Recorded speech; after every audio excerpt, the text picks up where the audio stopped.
नमस्कार दोस्तों, आपका बोन डॉक्टर में आपका स्वागत है। तो आज हम बात करेंगे थोड़ा सर्वाइकल स्पाइन के एनाटॉमी के बारे में, क्योंकि अगर ये नहीं समझेंगे तो क्या कंप्रेस कर रहा है नर्व को ये हम समझ नहीं पाएंगे।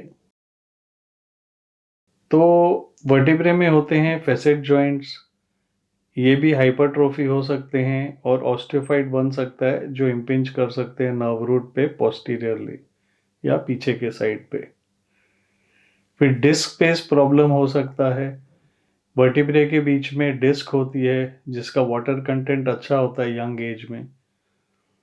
तो अगर ये वाटर कंटेंट कम हो जाए ड्यू टू रेपिटेटिव इंजरी या एजिंग, तो डिस्क की हाइट कम हो सकती है और ये भी नर्व कंप्रेशन कर सकता है इनडायरेक्टली। फिर अंकोवर्टिब्रल जॉइंट्स होते हैं जिसे जॉइंट्स ऑफ लुश्का कहते हैं। ये अनसेनेट प्रोसेस या अनकस नीचे और अनकोवर्टिब्रल आर्टिकुलेशन ऊपर इसमें आर्टिकुलेट करते हैं। ये सर्वाइकल स्पाइन में होते हैं वर्टिब्रल कॉलम C3 और C7 के बीच में। तो ये तो हो गए articulation, mainly facet joint, disc space और अंकोवर्टिब्रल जॉइंट। अब हम इंटरवर्टिब्रल डिस्क का स्ट्रक्चर देखते हैं।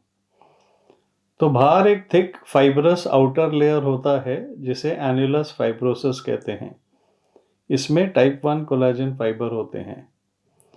ये आगे ज़्यादा थिक होते हैं, पीछे के बाजू इतना थिक नहीं होते। सेंटर में न्यूक्लियस पल्पोसस होता है। ये कुशनिंग प्रोवाइड करता है बिटवीन द वर्टिब्रल बॉडीज। ये टाइप 2 कोलेजन और ग्लूकोज अमाइनोग्लाइकेंस कंटेन करता है। ग्लूकोज अमाइनोग्लाइकेंस या गैग्स, इनमें नेगेटिव चार्ज होता है और ये वाटर मॉलिक्यूल को एब्जॉर्ब करते हैं। जैसे डिजेनरेटिव चेंजेस होता है या रेपिटेटिव इंजरीज होती है नेक में, तो जीएजीज ब्रेक डाउन होते हैं विद इंक्रीजिंग एज। तो यंगर पेशेंट्स में 90% वाटर कंटेंट होता है। पेशेंट्स जो 30 साल के नीचे के उम्र के हैं, ग्रेजुअली ये 70% तक डिक्रीज हो जाता है 8 डेकेड ऑफ लाइफ तक। तो ये इंटरवर्टिब्रल डिस्क का स्ट्रक्चर हो गया। अब हम समझेंगे नर्व रूट एनाटॉमी। ये समझना जरूरी है क्योंकि सर्वाइकल स्पाइन में और लंबर स्पाइन में डिफरेंस होता है। पेडिकल और नर्व रूट का मिसमैच होता है। तो नर्व जब भी निकलती है तो पेडिकल के नीचे या ऊपर जाती है। तो सर्वाइकल स्पाइन में जो C6 का नर्व रूट होता है वो पेडिकल के ऊपर जाता है। ये मिसमैच होता है compare to lumbar vertebra. Lumbar spine में जो L5 का नर्व रूट होता है वो L5 पेडिकल के नीचे से जाता है और सर्वाइकल स्पाइन में जो एक्स्ट्रा C8 नर्व रूट होता है उसके लिए C8 पेडिकल नहीं होता। तो extra C8 nerve root allows transition.